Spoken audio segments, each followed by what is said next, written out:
یاد کرو وہ وقت جب ان سے کہا گیا تھا کہ اس بستی میں جا کر بس جاؤ اور اس کی پیداوار سے اپنے حسب منشا روزی حاصل کرو اور حتتن حتتن کہتے جاؤ اور شہر کے دروازے میں سجدہ ریز ہوتے ہوئے داخل ہو،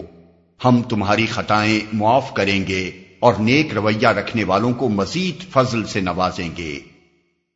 مگر جو لوگ ان میں سے ظالم تھے انہوں نے اس بات کو جو ان سے کہی گئی تھی بدل ڈالا، اور نتیجہ یہ ہوا کہ ہم نے ان کے ظلم کی پاداش میں ان پر آسمان سے عذاب بھیج دیا۔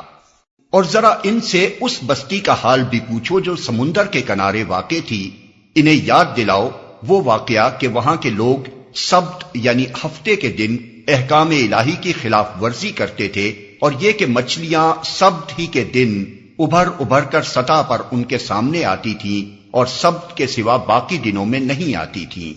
یہ اس لیے ہوتا تھا کہ ہم ان کی نافرمانیوں کی وجہ سے ان کو آزمائش میں ڈال رہے تھے۔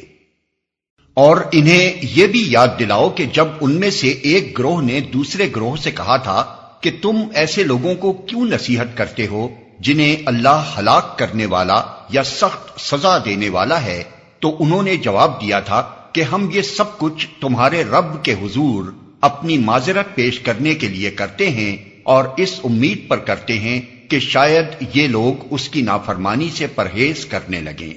آخر کار جب وہ ان ہدایات کو بالکل ہی فراموش کر گئے جو انہیں یاد کرائی گئی تھی، تو ہم نے ان لوگوں کو بچا لیا جو برائی سے روکتے تھے،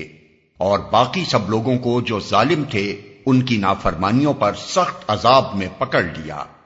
پھر جب وہ پوری سرکشی کے ساتھ وہی کام کیے چلے گئے جس سے انہیں روکا گیا تھا، تو ہم نے کہا کہ بندر ہو جاؤ، ذلیل اور خوار۔